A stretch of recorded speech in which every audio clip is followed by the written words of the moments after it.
Welcome to the Twin Cities Business Show. The future of quantum computing runs through Bloomington, Minnesota. Today, we are talking to Thomas Sonderman, CEO of Skywater Technology, about the Bloomington-based foundry, their $1.8 million deal to join quantum computing giant IonQ, and how to spend 8 years building a specialized semiconductor foundry in the U.S.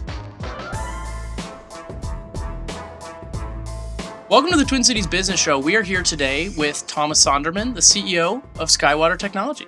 Nice to be here. Welcome to the show. Thank you. So Skywater is a fascinating company. It sort of emerged in 2017, and recently it was announced that there is a $1.8 billion deal to become a part of IonQ. I'm very fascinated by the whole journey of how you get from one place to the other. So today we're going to talk about that. But Excellent. I think it might be good just at the start to just lay out for people, what does Skywater do? Skywater is a semiconductor manufacturer.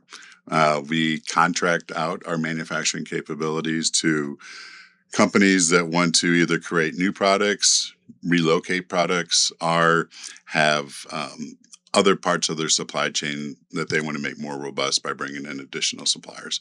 So we help innovate with our customers to bring their ideas into reality. So you have a Bloomington-based facility.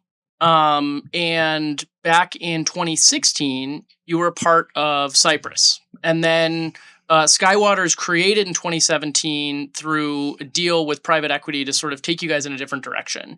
And you join as part of that. Right. So can you just talk through your view of that? You know, at some point you get a call or have a conversation that they want you to come on and join this thing. What did that look like? Yeah, well, the first was just an initial surprise that there was actually a semiconductor foundry being created in the U.S. back in 2017. So it was out of curiosity. I started having conversations with the private equity firm Oxbow Industries, who was helping the management team do a leverage buyout from Cypress at the time. And so about the time I came in, they had already acquired the fab and were beginning to build a business around it. And I had been part of Global Foundries, which was spun out of AMD when AMD spun out their manufacturing operations back in 2009. So I'd done this once before. Mm-hmm. And the idea of having local ownership here in Minnesota, Oxbow was new to semiconductors. But the one thing they brought was, a partnership model to how can you kind of make your vision a reality, frankly. And I had a vision that there was a need for semiconductor manufacturing in the U.S., specifically around 200 millimeter. So in our industry, we tend to talk about wafer sizes. Mm-hmm. So the fab was 200 millimeter, and there was just a lack of innovation that I was seeing out in industry. And so the partnership with Oxbow, creating Skywater, and then having a manufacturing operation that we evolved over now 9 years later into a pure play semiconductor foundry that attracted someone like IonQ, of course, has been a very exciting journey and an exciting journey for the employees. But Oxbow has been our partner the entire way. And I think it is a good model of private equity working with, industry to bring solutions that otherwise probably couldn't have been done. You have to.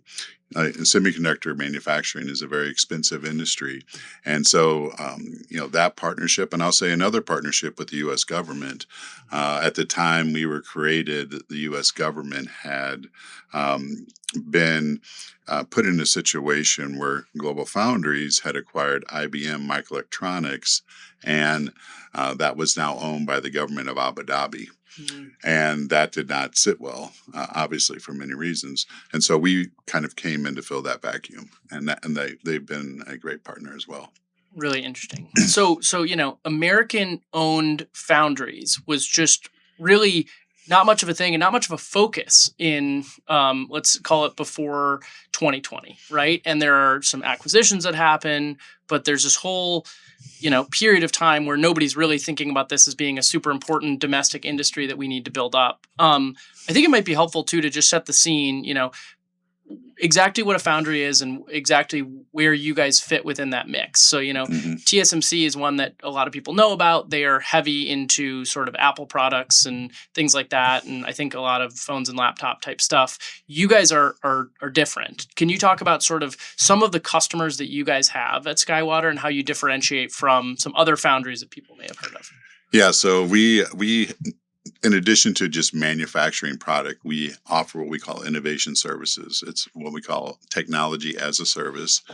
And for people that want to innovate, not only in the US, but also want to leverage new emerging technologies, we allow them to come into a high volume manufacturing operation that's making products that go in cars and other applications we use every day, and leverage that asset in a way where I think of it as designed for manufacturability. You're creating a product that can already move at scale. And so what we've done is create a bridge between the lab environment where everything moves very slow and isn't efficient, and you have a lot of PhDs babysitting equipment, frankly. And we bridge that into a manufacturing operation where it's all about speed. How can we move as quickly as possible with the best possible yields? And by bridging that together, you get more robust process development. I call it a virtual IDM. So integrated device manufacturer would be someone that owns both the manufacturing and the design, someone like Micron Technology, for example. What we were able to do through this model is allow customers to feel like they're innovating. We're bringing the process technology, they're bringing the design technology, and that eventually turns into an accelerant so they can get their products to market faster, because once they're ready to go into volume, we already know how to do that because we just kind of go from development mode to production mode in the same fab. Really interesting. So let's take the automotive example for a second. During when COVID hit, supply chains get real messy very quickly. Car prices start to skyrocket. And one of the big reasons was the semiconductors that go into cars. Exactly. Why do cars need a semiconductor? And how do you guys work with, say, an automotive company to help bring something like that to life? Yeah. So the first thing, think of semiconductors of if it has an on and off switch, it's got a semiconductor in it. So literally the car content for semiconductors continues to grow every single year. New releases, more semiconductor content. Just new pieces of software and things like that. Yeah, everything from your braking systems, all the, ADAS, which is all the assisted driver safety mechanisms, all the, now we're turning the driving of the car over to the car, right? Mm-hmm. But think of, and then all the infotainment as well, right? So the silicon content, semiconductor content continues to grow. Obviously, if you have this great car, but you're missing one or two chips, which is what happened back in COVID, they were missing literally these things called power MOSFETs that are actually made by Polar Semiconductor, which is another Minnesota semiconductor company. Up the road. Right up the road. Yeah. And this power MOSFET was not available, and so the windshield wipers wouldn't work. And because windshield wipers wouldn't work, you can't sell the car. It shuts down the whole auto industry. It literally just freezes it up. So that's why you've got to have, again, semiconductor sovereignty. You got to be able to have semiconductor capabilities in the U.S. to make the entire value chain. Again, we're making the semiconductors at the wafer level that ultimately get singulated into die that get put in packages that ultimately get put in boards that get put in our phones and other systems. And so this idea of us having a manufacturing ecosystem is really what we're needing, what we have to reestablish in the U.S. And the drive with all this data center investment and all this, eventual automotive evolution into smart automobiles, autonomous vehicles, all that's going to drive a new wave of innovation. And the U.S. now is committed to manufacturing, which means the semiconductor investment will be there, and quantum will leverage that because quantum will be built on the backbone of the semiconductor industry. Yeah. That's really interesting. So I'm going to make a quick plug here. We talked about it a little bit, but I read the book Chip War. Chip War goes into really big details on sort of how the U.S. Really lost a lot of this industry and how, there are these huge geopolitical implications to having or not having a semiconductor industry. And there's a lot of stuff related to the Taiwan-China conflict that runs through the semiconductor industry and that has provoked a lot of fears in the last couple of years about us not having enough of a domestic industry and really wanting to do that. So going back a little bit, so Oxbow looks at this whole global industry and they say, there's this facility in Bloomington we want to spin out. They come to you. You say yes. What do your first couple months look like of just trying to create a new entity out of something that already existed with this sort of strategic backing? Yeah, you have to do two things. One, you got to turn a captive manufacturing operation into a pure business, standalone, independent business. And then you have to build a brand identity and bring something to the market that it needs. So you guys were working entirely integrated within the Cypress ecosystem, and then you break out to kind of become your own thing. Yeah, there was actually two transactions. One was buying the fab, and then the other was buying what we call our advanced technology services business today. Think of that as a business unit that had a handful of customers. Okay. So we basically think during Cypress times they had built a kind of integrated business within their fab to offset, bring in additional revenue. So think of it as a outsourced manufacturing capability that was the nucleus for what we now call advanced technology services, or what I said before, technology as a service. And so that capability was what we were able to start taking to market. It's also what Oxbow saw as something that was unique. So they didn't know anything about semiconductors as they were making the investment, but they saw a engineering services business that could be plugged into a captive manufacturing, capability that was tied to a take or pay contract. And so think of these two things as revenue bridges, right? Mm-hmm. You've kind of got a secure supply agreement for a period of time. In this case, it was 3 years. And then you had a engineering services business that didn't require any new capacity, it just required engineers. And what I saw was that need for that engineering services business. And so the ability to bring kind of a fresh perspective, a lot of other industry people were not seeing that opportunity. Mm-hmm. And, I believe in innovation, and having a place where people could innovate, and they had, built a core customer base was something I thought we could exploit. And then the government also wanted to have a place where they could innovate, given what I said before. And so you kind of create this mechanism where you have an existing capability, you have to turn it into a business model. And then we were bringing something to the industry that wasn't needed. And we were getting traction, and we were working with the U.S. government, and then COVID happened. Mm-hmm. And then all of a sudden people said, well, we do need semiconductor manufacturing.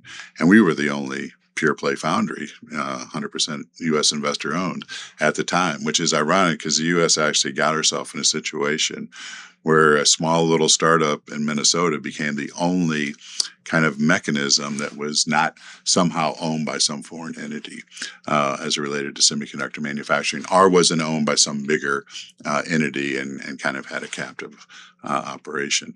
And so that put us in a very unique position as America's foundry. So that's so wild. So I think, one of the interesting things about this industry is that government intervention seems almost mandatory. Right? It's because you're competing with a bunch of other foreign governments that are themselves intervening. And it feels like for a while in the US, we sort of just left everything to the private market to just sort things out on their own. But as a result, all this foreign capital came in, bought up all of our companies. So then why did the government decide to be so hands-off for a while? And then why do you think they decided to get reinvested, which sounds like it happened kind of around the mid-2010s? Right? Yeah. I think what was happening is there was this migration, and it's all about, again, many of these companies are all, publicly traded. So it's about squeezing more margin out of your business, growing and making the business more efficient. So there had been a trend to move manufacturing originally as second source to Asia. This is how the Taiwanese, foundry industry was built. Mostly because it was cheaper initially. Yeah, and like if I'm going to use my internal capacity, I'm going to use it for the more valuable products, and the stuff that isn't as valuable, I'm going to outsource. Mm-hmm. And over time, then the question becomes, why don't you just outsource the whole thing? And if you're not going to invest in being competitive, then the Taiwanese were getting better and better at manufacturing, and in the U.S. we really weren't investing in it. Mm-hmm. And so what you ended up having occur is in the logic space, which is really tied to processors. And, first it was PCs and smartphones, and now it's AI chips. All that requires very advanced technology. And it just became much more economical, one, to do it as a foundry, because that's a cost sharing model, and two, to move it to Asia, because it was just a way to move it, from being a CapEx and capital expense to an expense line. Mm-hmm. And all that R&D then for the product companies could go into design, and then all the R&D for the manufacturers would go into their call it their investment profile. The difference was if a lot of the innovation that occurs, we'll call it the mid-level, as you got closer to not the top 10 design firms, but into the masses, so to speak, there wasn't a place to innovate because it was very expensive to innovate in Taiwan, and in some places you couldn't innovate at all. And so that's where we kind of filled that void, is we made it easy to bring innovation into the U.S. And now imagine we're working with a lot of companies who, again, a good example is a company called NanoDX, which makes a medical diagnostic capability for, detection of, injuries to the brain and traumatic brain injury, basically. So concussions, that can occur. And they had a capability that they licensed from IBM in one of IBM's labs, and then moved that into Skywater, and we've been working with them through various iterations to ultimately get to where this can be a product that can be, used by anybody that wants to rapidly detect, a brain injury. Interesting. And it has other types of applications. So this is a conceptualizing a capability and then being able to take it all the way through to market. And that kind of journey and having a partnership where you can go through that development cycle and turn it into a true product is something that I think our technology as a service model uniquely delivers. Really interesting. So they come to you guys, they say, we have this device, it can track concussions better than we think anything else on the market, but we need you guys to come up with the semiconductor layer of that actually can bring it to market. Then what do you guys do? Yeah, so think of this as like a pH sensor is the simplest way to think of it. And you basically turn a pH change into a electrical change, and that's how you detect things. And so this idea of taking something that had been done in a lab, again, it's that lab to fab bridge, and how do you take that capability that may have been demonstrated, but is it manufacturable?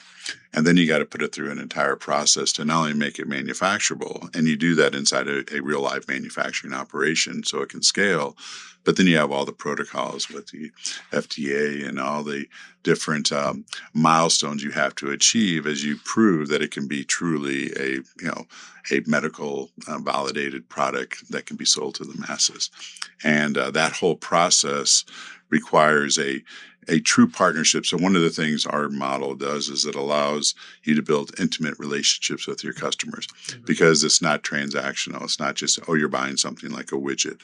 You're creating a product together, and that co-creation, that we're bringing the process know-how, they're bringing the design know-how, and we're typically just a piece of the puzzle, but the puzzle that typically you need to make the rest of it work. And so it goes back to the car example. The commitment for us to deliver on time, deliver with the highest quality becomes paramount to achieving their investment strategies, which the other thing, when you're talking about startups, are young, new companies, a lot of their investment is actually coming into Skywater. So they're putting a lot of trust in us that we're going to deliver the outcomes they're looking for. And it's one of the reasons in the quantum space, why we've been able to grow to, now 8 different quantum relationships is because we not only treat each customer's IP with the utmost protection, so we compartmentalize everything, whether it's a U.S. government program or a commercial customer, and then we allow them to move at a speed that they wouldn't get elsewhere. And it's kind of like, why does all the top AI companies, design companies work with TSMC? We see ourselves as the TSMC equivalent for quantum, where if you're going to be in the quantum space, you're going to work with us. And the reason is because we've built this very strong technology as a service capability, which is very nicely aligned with the needs of a new emerging industry like quantum, where rapid cycles of learning, quick innovation, and operating as a virtual IDM really becomes paramount if you're going to stay competitive. Fascinating. So the future of quantum computing really kind of runs through Bloomington. Oh yeah, and it's interesting if you look at the history of this area. Control Data, built our fab, the fab in Bloomington. They also built the fab that Polar Semiconductor has. So Control Data, also Seagate, which is another part of we call it the Minnesota Semiconductor ecosystem. They all really came out of Control Data, which came out of the defense industry, which really was the first investors in the whole semiconductor industry, to your earlier point. So government has always really been the nucleus for investment in semiconductors because it requires a lot of upfront investment to realize the benefit. And I think, to your point, what happened as we went from PCs to smartphones, the scale of what was needed from the U.S. government, the defense industrial base, was so small compared to what everybody else was using, that it becomes harder and harder to justify, investment or get companies in the commercial space. It almost becomes like a nuisance. And Skywater treated it exactly the opposite way. We also look at it kind of a national security patriotic imperative that we create these capabilities. And so our model allows them to coexist. But in doing so, and this is where the defense industrial base is moving, they also want to move fast with, speed and scale is what we keep hearing.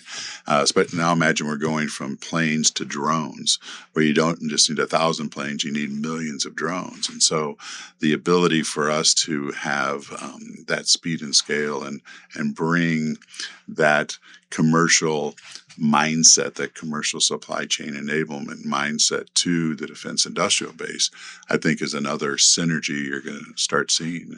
And but it all kind of begins here, not only with quantum, but this whole idea of having think of it as a new approach to the foundry business as we move into this next phase, the AI era, which is really what the U.S. Infrastructure that we're building right now, 18 trillion of investment. We hear about a lot of that's going into data centers that will all require semiconductors.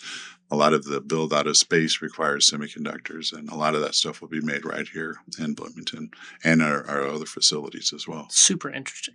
So, without spilling any national security secrets, the Defense Department comes to you guys and they say, we want to build X. Then what happens with that relationship, and what's the role that you guys play in some of that? Yeah, so we have a radiation hardened technology that we've been partnering with the Defense Department, Department of War, for many years, going back to 2019. That investment allowed us to expand our facility, bring in new capabilities. And so this is another example like the NanoDX scenario, where it's a journey, right? And we build capability, and then you get the technologies qualified. And once it's qualified, that means that design firms that make products either for the primes, like, the Raytheons, the Lockheeds, or those companies themselves can use our process to develop technologies that they can sell to the U.S. government. So, and we have another platform called ThermoView, which is used for thermal imaging. So all these great optics that everyone's talking about, a lot of that is all based on silicon technology, and we have that platform as well.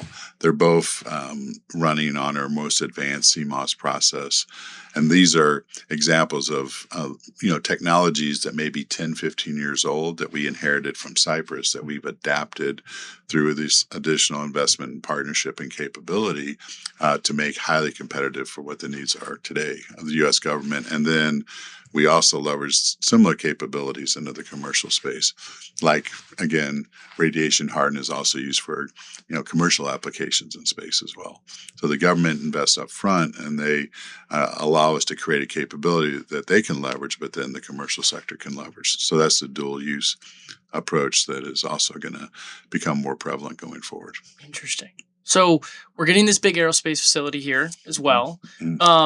What do you think the aerospace industry in the next 10 years looks like? As you guys are sitting there, you probably have to make a lot of projections about here's what's going to be happening in space 10 years from now. I mean, how do you come up with that, and what are some of your projections? Yeah, well, clearly things are going to space. Mm-hmm. That is where I think you're going to see not only, we'll look at quantum technologies are ideally suited for space, the communication of space, the quantum internet, a lot of the next generation GPS capability, which is also going to be based on quantum technology, is going to be space-based. So I think that will be one big aspect, is moving capabilities into space and making things that we used to make here, like no one's necessarily thinking about for quantum technologies.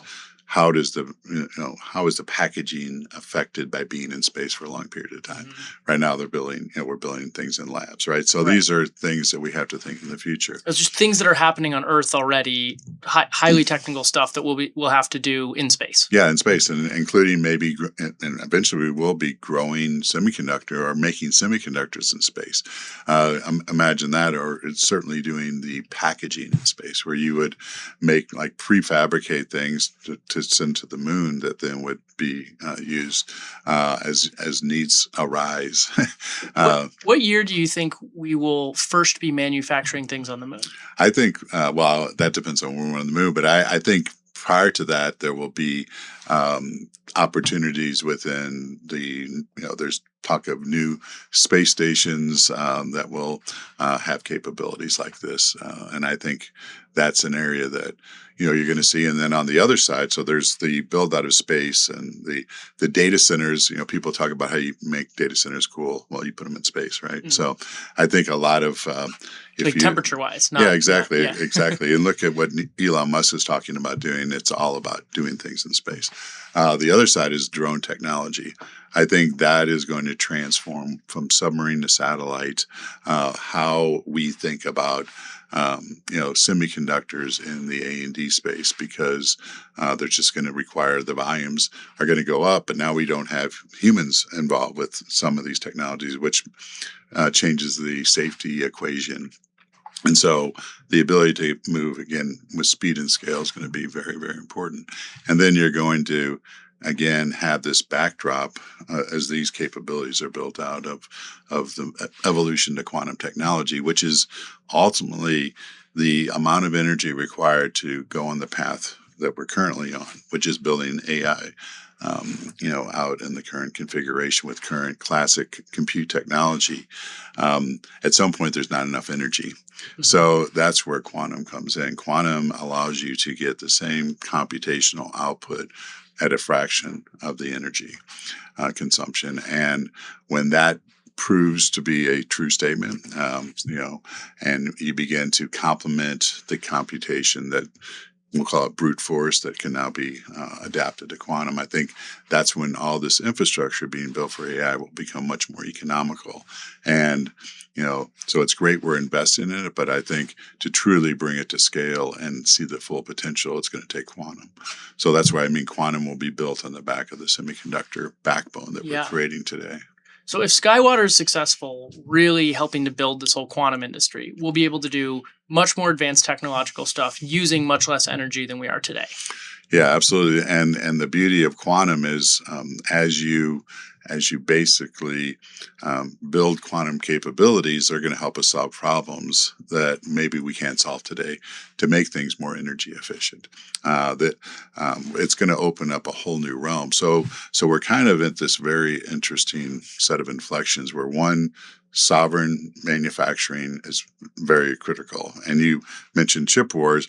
Semiconductors are literally where the ultimate battlefield is, right? And that's why there's kind of a race to see who can not only build capabilities, but again, going back to quantum requires a different set of capabilities than classical compute.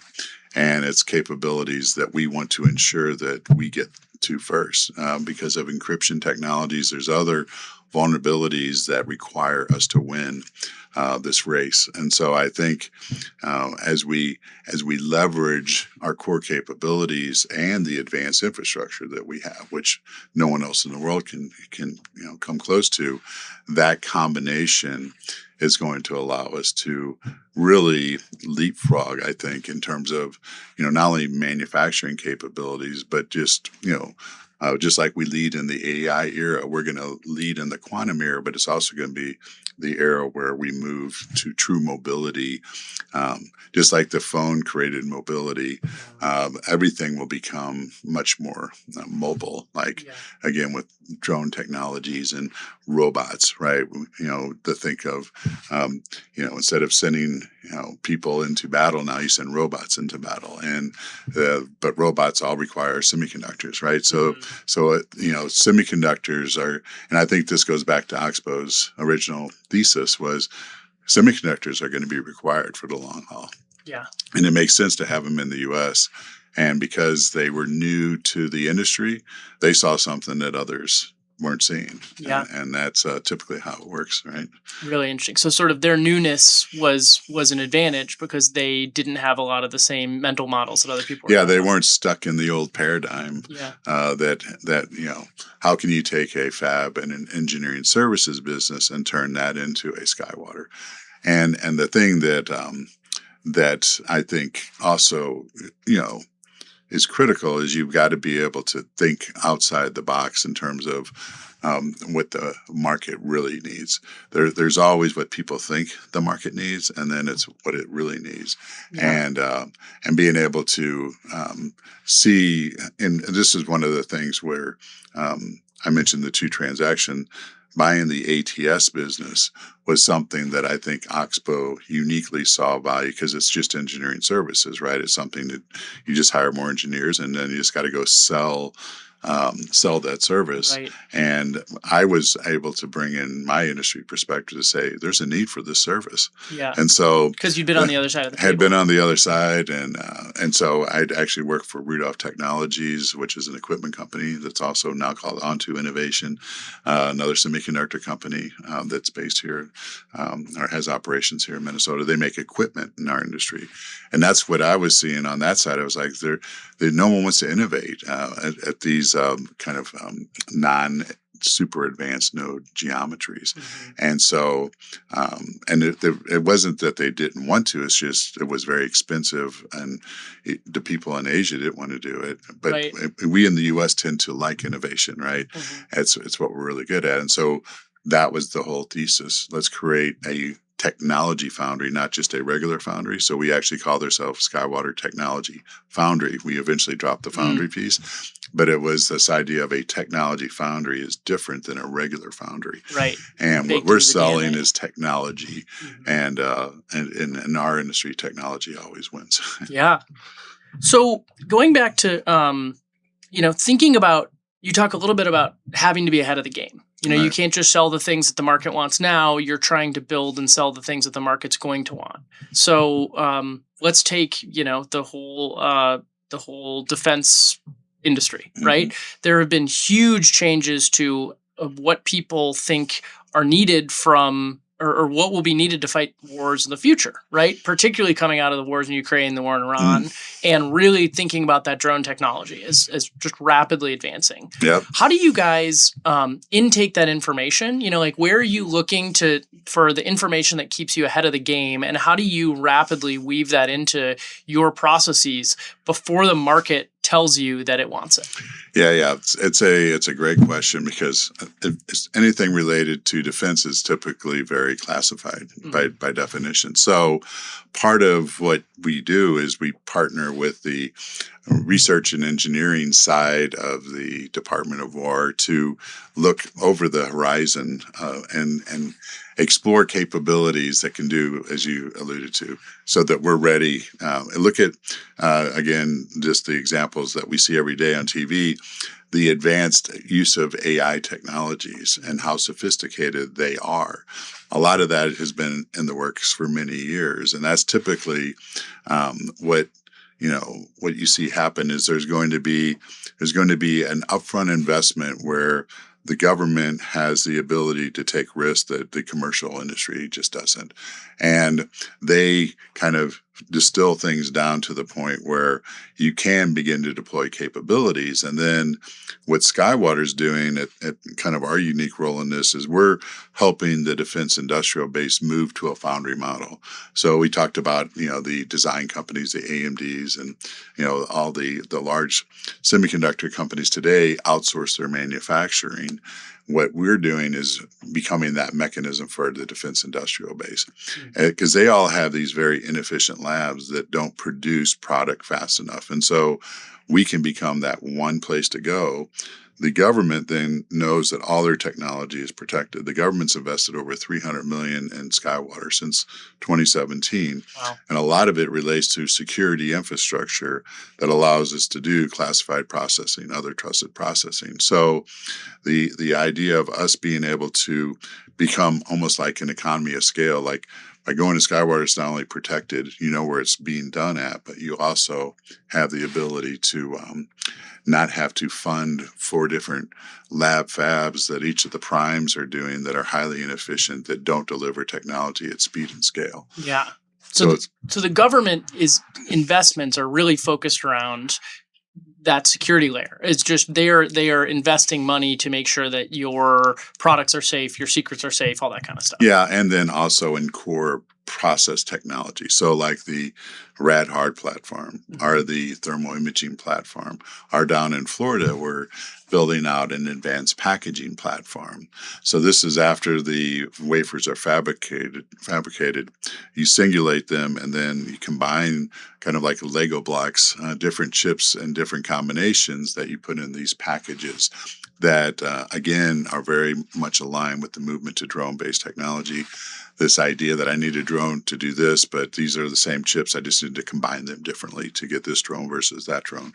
And I think this whole idea of advanced packaging, heterogeneous integration is being critical to things like quantum as well. Mm-hmm. And the U.S. has the opportunity to really be the industry leader in advanced packaging as the industry moves from shrinking transistors, what we call Moore's Law. You learned about that in chips wars, right? So now physics alone is allowing it to be basically each dimensional shrinkage costs more and more money to get to, right? And so now instead of doing that, we're going to use heterogeneous integration as an industry. And I think these kind of capabilities not only accelerate the DIBS, defense industrial bases, ability to get technologies to market, but the upfront investment makes those capabilities available to the commercial market. And so what I see happening is speed and scale hitting the defense industrial base. Skywater being, again, just like we're the quantum foundry, for 8 different companies, we want to be that for the defense industrial base too, for the technologies that we offer, and make it where if Skywater is the fabricator, it has a seal of trust that that it was made in a secure environment, it was made in America, and it was also made under the right protection protocols from both an IP but also from a application perspective as well. Really interesting. So just thinking about your physical space, right? you shared that you guys went from 300 to 900 people in Bloomington. You had to build, you had to take a building that went from being part of a larger operation to being a really nimble, fast moving, working at scale operation. How did you build in a culture of innovation, a culture of manufacturing excellence to an organization that, I don't know exactly what it was like before, but it certainly needed to improve and go faster. And how did you build that culturally? And what were some of the tips that you used to build, sort of a best in class manufacturing operation? Yeah. So for one, we're always building the best in class. So always trying to make the manufacturing operation better. But our biggest challenge was how do we grow this ATS business, which, was our biggest, at one point, 80% of our revenue before the acquisition in Wow. Texas. So it had grown substantially. And we had to do that while we were making products for companies like Infineon. We'll call it more mature products that were well established in the market where quality, consistent delivery, the things that people were expecting couldn't be violated. And that was our biggest learning was how can we bring this scale of development into this traditional manufacturing environment. And that was something that, we went public about in 2021. So we just came up on the 5-year anniversary on April 21st of when we went public. And we went public at the height of, a lot of the enthusiasm around semiconductors, and which then turned into a very long downturn that we've been kind of going through ever since. But when we went public, that old saying, the emperor has no clothes, that was one of the things that really, in hindsight, I can say helped us a lot because we were a public company now, right? Our results were going to be communicated every quarter, and there was no, I've seen companies that you could kind of hide behind, we'll call it the private equity, where, you didn't have to report publicly. So, and that causes things to kind of fester that we didn't have any of that, right? It was, it created a very transparent, but also results oriented because every day you wake up and you see what the stock price is, you see the results and obviously doing it through a downturn too, I think allowed us to, if the market had been in an upturn and we may not have been ready to capture that, right? So the market being in a downturn, us partnering with many new emerging companies, the partnership with the Department of War was all capability that I think helped us strengthen and ultimately allowed us to not only scale into Florida, which we did about the same time, but then acquire the fab in Germany or in Texas from Infineon, who's a German-based company. And that also was building the trust with them as they acquired Cypress. Because after, one additional thing happened along the way, which was in 2020, Infineon acquired Cypress, and that gave us a chance to build a new relationship with a company who had different use for the technologies in Cypress. And so that was the other challenge is they were trying to increase our volume business at the same time as we were trying to increase this ATS business. Interesting. And that really, created some challenges and frankly, some missed earnings and things that, again, you see the immediate effect from. And so I think, that trial by fire is a good example that the team went through, but also believing in what we were trying to create. And it kind of comes back to the core team that spun out from Cypress back in 2017. Many of those employees still exist.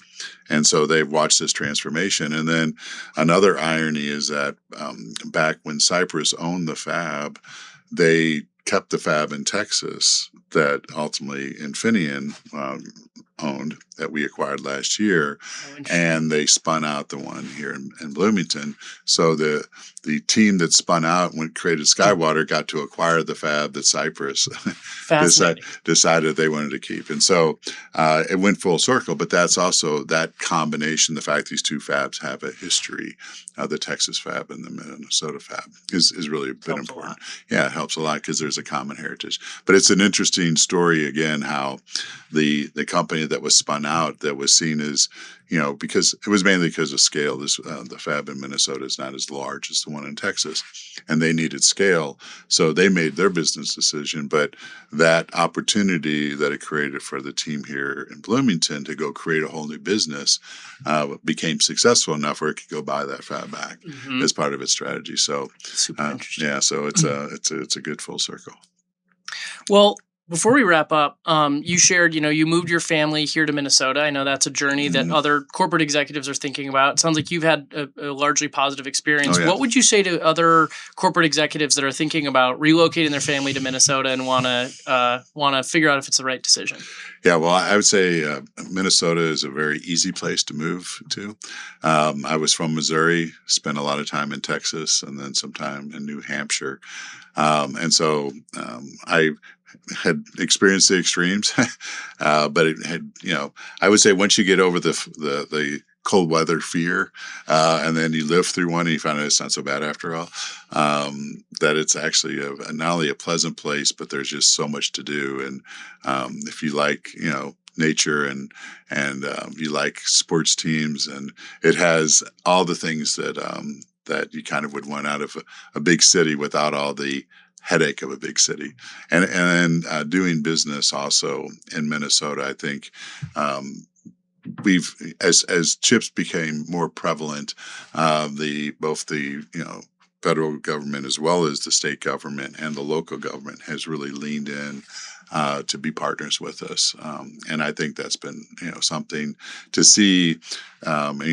The public-private partnerships that we've, in many ways, have been kind of the cornerstone of our existence, become kind of commonplace. Where and you alluded to it earlier, where it's almost a requirement to be successful in very capex intensive industries like this. I think is just something that it's been exciting to watch it come together. But now we're going to really see the benefits as we, one of the things we haven't talked about is the workforce that has to be developed to accomplish all this. And so having the commitments of governments at all levels is going to be critical if we're going to make sure that we put the technology in place, but also the people in place to use that technology. And that's going to be probably the biggest hurdle we have over the next 5 years to make all this come to reality. Well, we'll be rooting for you. Yep, absolutely. Thanks so much for the time. Yep. I really appreciate it. Thank you. It's been very, very exciting talking with you. That's great. Yep. Thank you so much to Keely Doyle, Gabe Noah, Ali Alt, Connor O'Neill, and Mike Novak for all your work behind the scenes. We will see you next time.